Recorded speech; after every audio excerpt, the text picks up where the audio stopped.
Hey, shalom, y'all. What's popping and all that? It's your girl, Katana J, in the building. And I'm back here with Cutting It Up with Katana J for the one time with my homie Hickman, LA. What's good? What's going on? How you doing, Katana? All that, chilling. So let the people know, who are you? Like, what you got going on? What's up? For sure. What we doing? So for those who don't know, I am Hickman, LA, the West Kept Secret. I'm out here in Atlanta now. That was cute. I like that. And I'm out here just making a name for myself. You know what I mean? I'm one of the hardest lyricists I feel to come out the West Coast right now. And I'm here to represent that. You know what I mean? I spit lyrics. I spit conscious rap. You know what I mean? And I get down to, I don't feel like anybody in my bracket can fuck with me. So, you know, that's what I'm here to prove.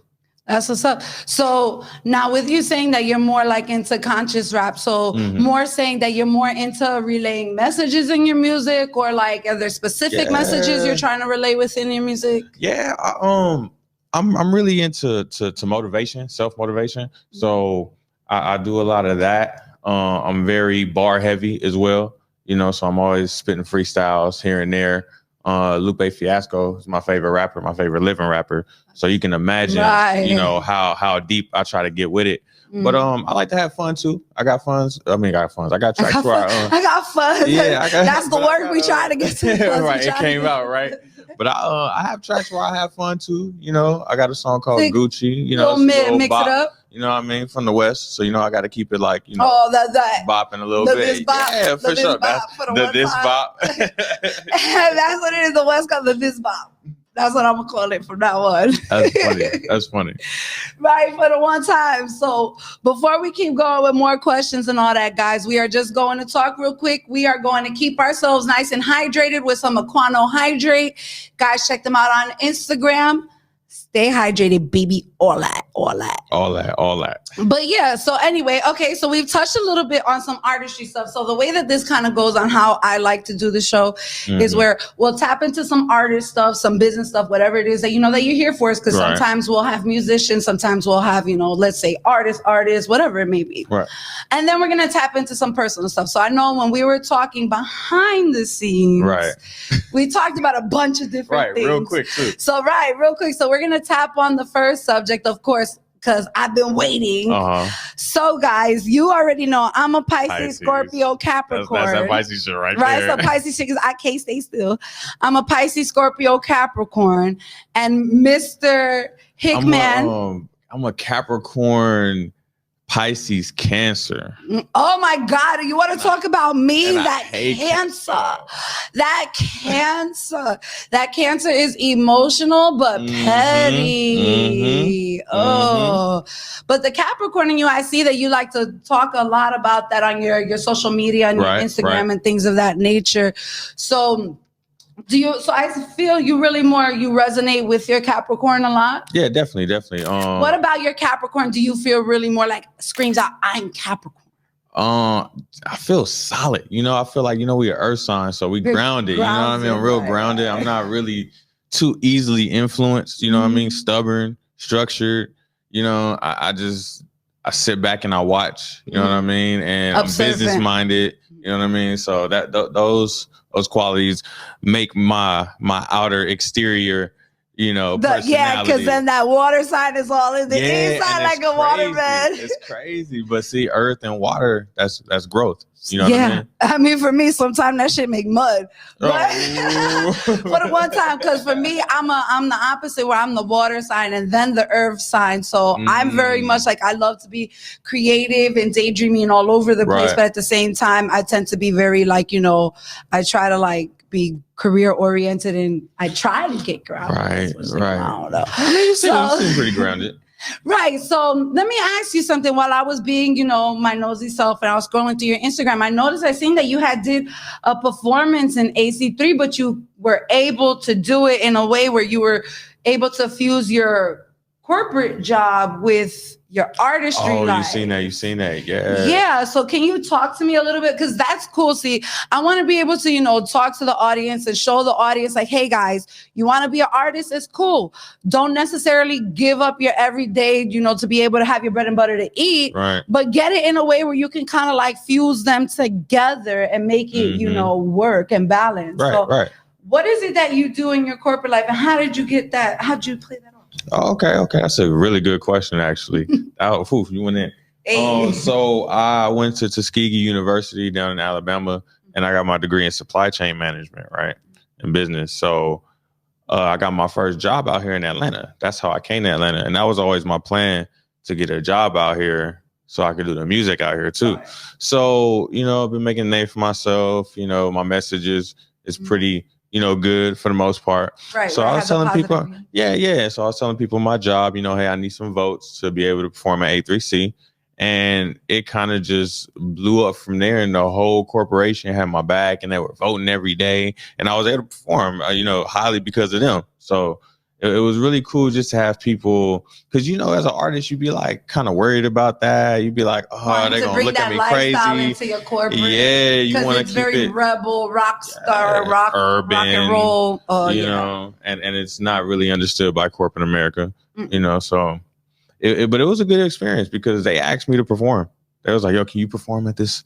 Do a verse real quick for one of your songs. So that was really cool, and I felt like, yo, I could do this and not have to worry about. I tell my manager sometimes, like, hey, I gotta do an interview. I could leave 30 minutes early, and they got my back. I do my job. You know what I mean? So, and they're pretty much understand. See, that's dope. Where you can have, like that kind of like backing from, your bread and butter, so that you can get your future bread and butter. Because it's crazy how. I don't really want to knock on corporate America places, but there are some corporate America places that they kind of like, they say they want you to go up in the ladder and things of that nature. But in reality, they really want to keep you.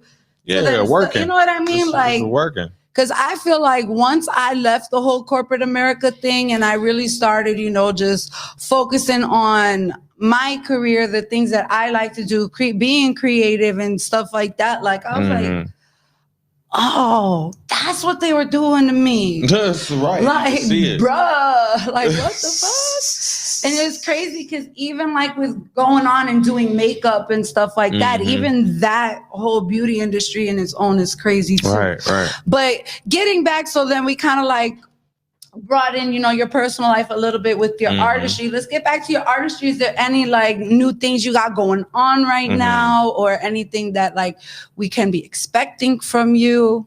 Okay, so I got this is like my feature season. I just dropped my project Momentum. So I'm really promoting that high right now, promoting that heavy. Shout out V Henny. Out with that. And a bunch of people hit me up for features after that. So I got a rock feature out with my boy right now called Dark Days, my boy Francisco L. Oh, I'm gonna have to hear that because I love me some rock. Yeah, me too. I grew so up what's your favorite rock band? Rise Against. I haven't listened to them in a long time, but I like punk rock. I do like Rise Against. You ever heard of Breaking Benjamins? Of course. Oh my God, I love Breaking. Shout out. They got Firefly. What? I love Diary of Jane. Okay, Favorites, that Red Coal River. Oh my God. And I wasn't a big fan, but I know them for sure. So that's dope. So then that's cool that you talk about that and bring that up. My bad. No, you Gucci, we chilling. Remember, we cutting it up. We chilling. It's unconventional. Cool, it's cool. As long as you don't answer the shit and be like, nah. So anyway, so kicking back onto that, that's very interesting to me, that I want to kind of tap into that a little bit more. Because for someone like me, where I originally started in music, in hip hop, I went to audio engineering school. I used to be a songwriter. I used to rap. I used to be a performance poet. But I've always loved rock music. And in my area where I was from, they always called me the gothic girl or whatever. I'm not gothic. Like, I love everything. I just like it. So like, how did that come about? Where did that opportunity come about? And what is the message that you're trying to give to your listeners with fusing two different genres of music? Right. That's a good ass question. Hey, I am too. I'm winning today. But so the opportunity came about. My boy Francisco L. We've been friends for like years, as long as I can remember. And he was the one that actually told me to start rapping. He was the one that was like, hey, bro, you need to start rapping because you kind of good. And he was in a rock band back in the day called Sullen. And they did like Battle of the Bands in Hollywood and all this dope shit. You know what I mean? So they was killing it. And he always put me on different bands and stuff. But I always liked, growing up watching MTV, in the morning, you catching that Linkin Park. You catching that Alien Ant Farm. Linkin Park getting ready to come man. Here, and it's funny, but I always liked it. Like you said, I just like a lot of music. Mm-hmm. So he finally got his own gig and he started, doing his own stuff. And he hit me up. It was like, hey, bro, we need to collab because, it's us from the jump. So he got his old homie who used to do the bass and the drums and all that. His band got him all together. Yeah. Well, just one of them. He's a one-man band. He's a one-man band. I have a friend like that. Shout out to Wesley, yo. He's crazy. Yeah, his name is Antonio. And he's sick. So we all got together. We rehearsed it like 3 or 4 times. We went in the studio, laid it down. And it was a message. It was more of a depressing song, kind of getting out of dark days and dark times and pulling stuff. That little emo. Yeah. Okay. And it was cool because that's that's what we grew up on. The Linkin Park Jay-Z combos, the Blink 182. I was just listening to that. So and it was cool, man. It was good. And I also wanted to show people my range. That you can touch different genres. And honestly, I do feel like that's starting to happen a lot, and I'm actually kind of excited for it because, as of late, I have been bored with hip hop. I'm not gonna stun on you. Right. I'm not a big hardcore trap fan. And I know a lot of people are like, why did you move to Atlanta? I'm like, bro, I like music and entertainment and stuff like that. But trap is not, it's just not, I'll listen to it if it's on. Yeah, but it's not my go-to. It's just not my personal palette. I don't really, knock on it. But so that's very interesting that you were able to fuse that and show, your audience a couple of different range of things that you do. Now, speaking of also going back to the more talking about your motivation, because, that is kind of like your theme right now. It's talking about motivation, right? Because that's one of your songs that you have. Right. So with speaking about that, I know with the late, great Nipsey, I know you were very big, fan of his and very influenced on his message. Is there anything that any particular moment that kind of sparked you, that kind of gave you that little light in that moment for you to kind of okay, well, this is the message that I need to bring out to my people because of the effect that he, had on you? I don't know if I can't pinpoint the moment. It might have been when I first started writing, and decided to rap, trying to figure out who I was and what my message was going to be. And I think it was just me growing with him at the same time because he was going through his stuff. His stuff wasn't perfect, but his message was just kind of persevere through all that shit, everything you're going through, and you don't gotta be poised all the time. You're not perfect. And I think just that I'm able to articulate that generally I'm a cool dude, as you can tell. I kind of build my people up. I always find the strengths in my people. And when I make music, I try to do that for myself. And when I'm talking about myself, when people hear that, I want them to talk about themselves too and say the words. And when they say the words, they're talking about themselves. So it's really just boosting yourself up to get to where you need to go, That's what's up. So, kind of piggybacking off of what you were saying in that nature and talking about finding yourself and stuff like that and being able to be okay with showing those, trips and falls and mishaps and things of that nature. It's funny because like I said, how all this started, like you said, shout out to V Henny. I had told him on the back end, real quick story for the one time, Katana story time. Where V Henny, she does these tours, as you know, she brings artists out from New York and different places, comes out to Atlanta with them. Hey, Katana, I need some content. Sure, I got you. I hung up the phone oh fuck. What content? I've been talking all this shit about making a show. I'm so quick to do things for other people, but so slacky on my own shit that shout out one more time for the one time V Henny that he was able to give me that fire under my ass since I was doing something for someone else. It was still for me. So you know what I mean? And now it's being able to bring all this to effect where now we have sponsors, we have post-production. Shout out TLV Digital and Aquano Hydrate for the one time. But yeah, it's, you know, it's very interesting how all that comes, because it's like I always had been afraid of it. I said all that to say because of that. Oh, it's got to be perfect facade. Perfect. No, put your fucking phone up and do it from your phone. Edit the bullshit, free gem. Edit the bullshit on InShot if you can't afford post-production at the current moment. Or, you know, go to your nearest college and find an intern, you know, something like that. You know what I mean? But like, you can make it happen with nothing, for real. Right. You just make it, you fix it along the way. Right, exactly. And that's what I really appreciate, you know, that message, and how Nipsey's had that message, and how like you said, how you're bringing that message to your people as well. You know what I mean? So let's go and piggyback. Let's kind of relax a little bit. We talk some, you know, work jargon and all that good shit. Jargon. So of course, you know, it's not a Katana J moment if we're not talking about high moments. If we're not talking about stoner moments. So this is stoner story time. So question. Okay. I'm going to ask you, I have access to all my other artists. Okay. What is a one time that, like, if there was a fly in the wall somewhere, like if it was a hidden camera, you did some high ass shit and you were like, thank God, nobody's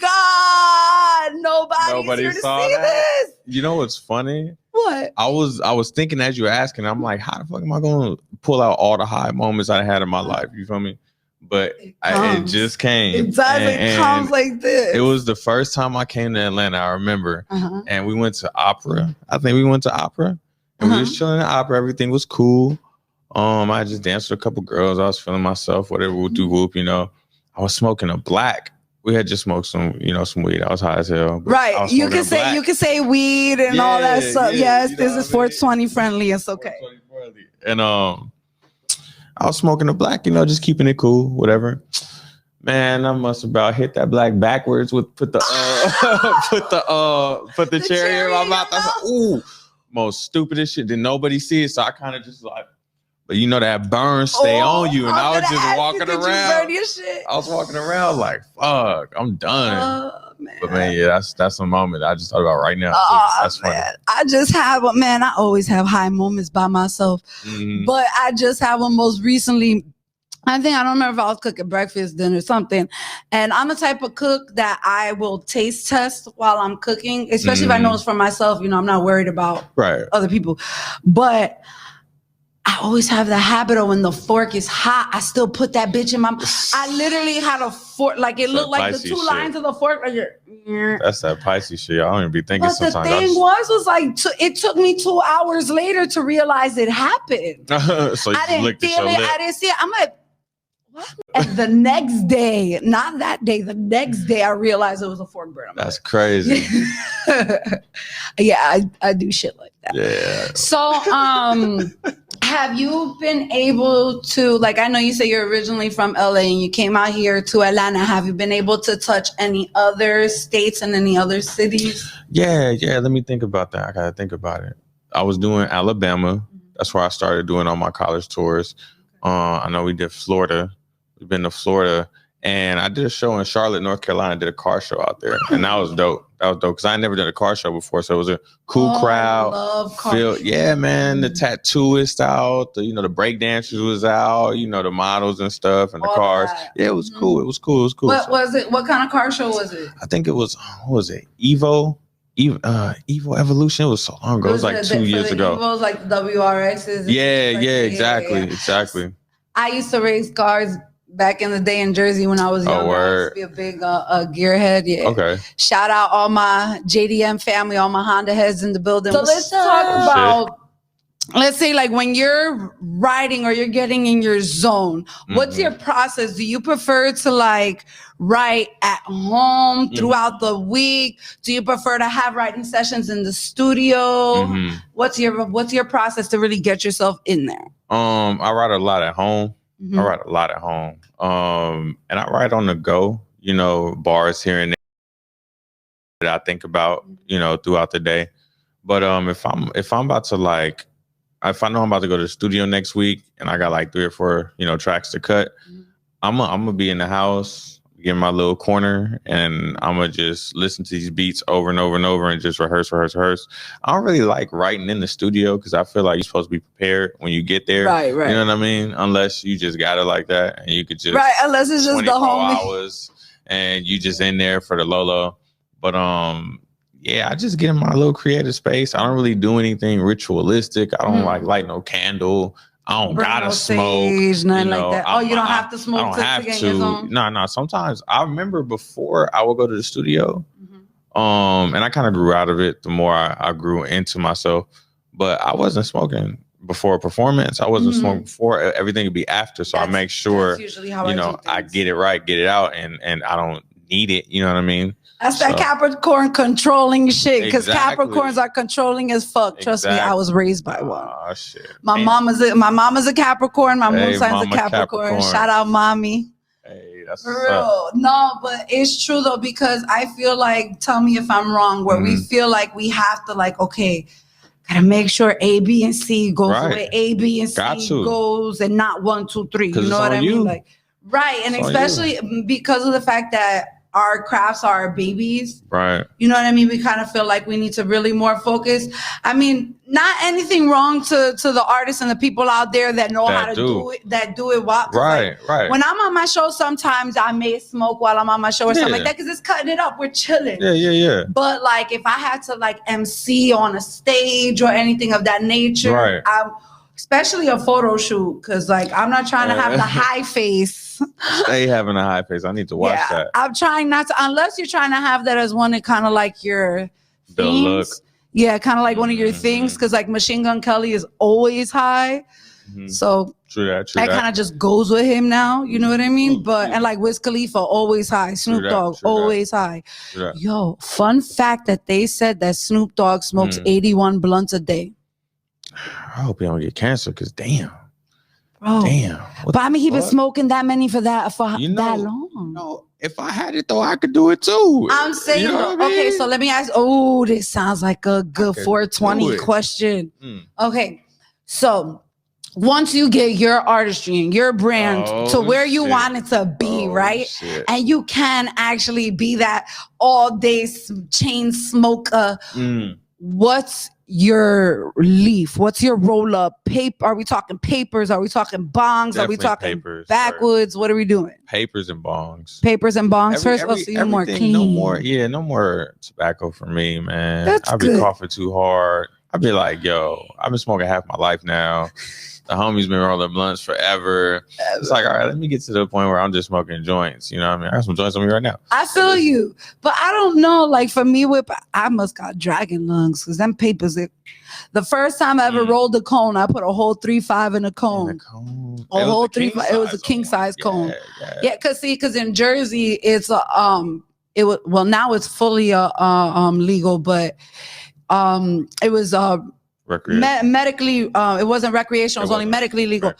So I was able to get the medical card, and the first time I went to the dispensary, I'm excited. I go, boom, first thing I find out, cash only. Yeah. No problem. ATM right there. Right. Second thing, well, the reason why they do cash only is because, not every bank is from the state that you're in, so it'd be considered a federal purchase. Wow. That's why they do cash only. Yeah. Right. And then when they told me it was $60 for 3 live, I wanted to cry. Did they tax too plus tax? No, they can't tax on they can't tax on flour. Okay. They could tax on your wraps, lighters, things of that nature. But they can't tax on flour. Okay. So I go to my homie, shout out Elu and Soul Productions and all them in Jersey. Shout out Soul Performance on Productions. All that, my bad. With you performing in other states and things of that nature, do you go out there with merch? How do you interact with your people when you're going to other states to reach out to, either introduce yourself to new fans, or if people know who you are? Right. I definitely go out with my merch. I got my merch. Shout out to Hickman LA LLC. Go on that website right now. Get all my merch, especially my LA Winter Wonderland hoodie I just dropped. But I take my merch, I wear my merch out, take it around, sell it. I also just like to go around and talk to people. Thankfully people still come up to me and be like, yo, your set was dope. you know, you sound different. I mean, you from LA, but I mean, you can rap too. Like, so it's cool. People actually want to interact with me, and I'm a cool dude. So when people talk to me, they be like, "Oh, okay," and I get a cool follow, and somebody who actually stays and engages on the page, you know, something like that. It's like genuine interaction. Yeah, genuine interaction, and that's my lane. I think that's why I do so good networking. I don't know why. I just really good at building genuine relationships. You know, opening up at the same time. You know, accepting people.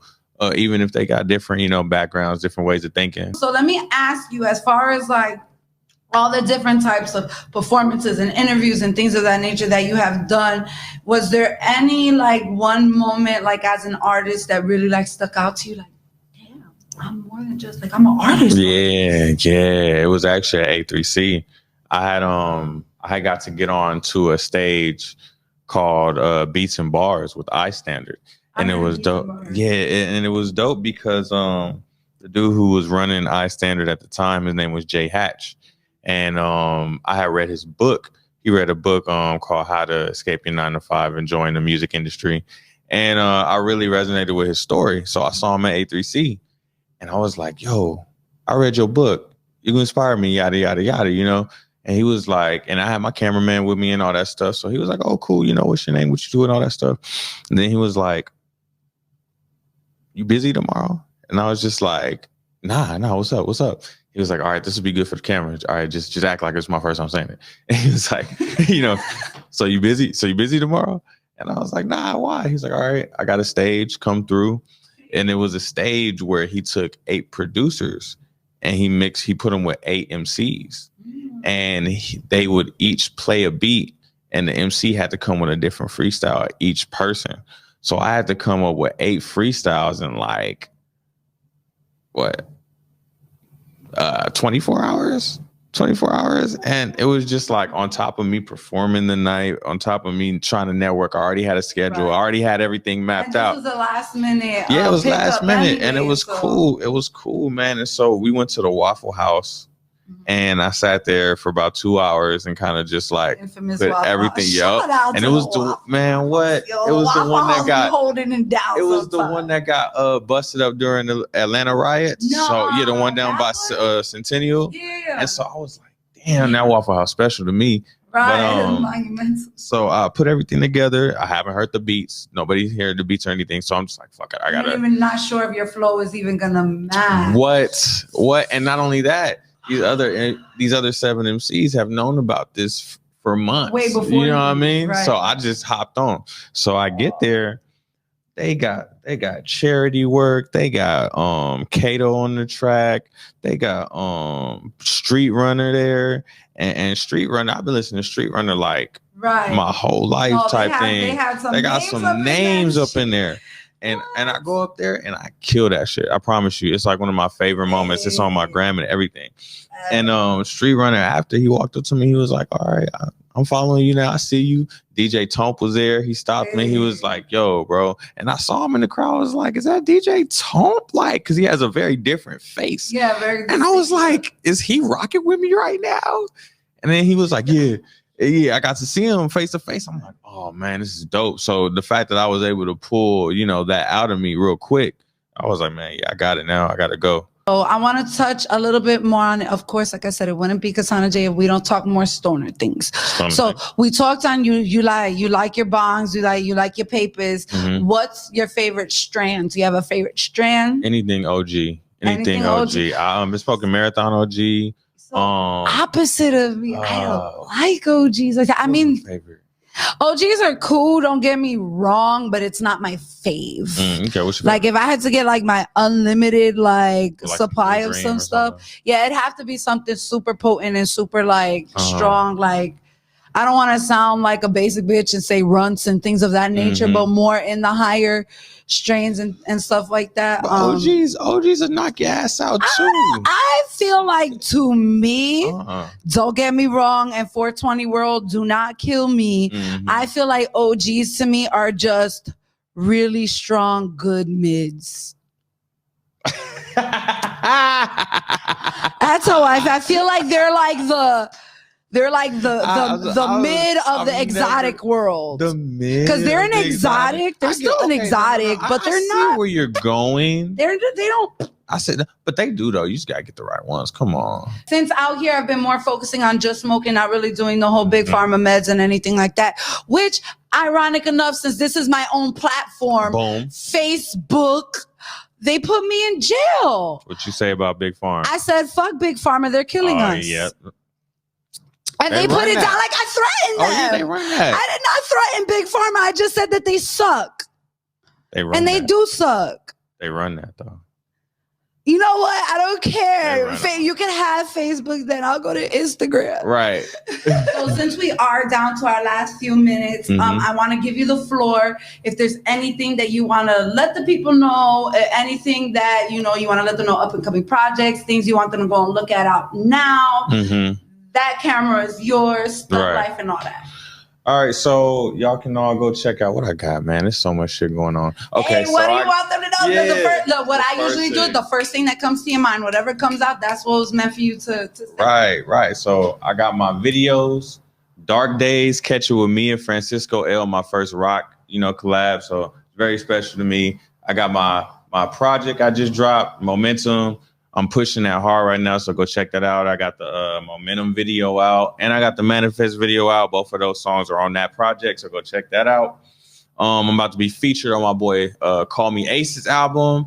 He just hit Billboard with his last album, so we're trying to do it with this album. So y'all go ahead and pre-order that. Pre-sale on my merch as well. You can go get all my merch at HickmanLA.LLC.com.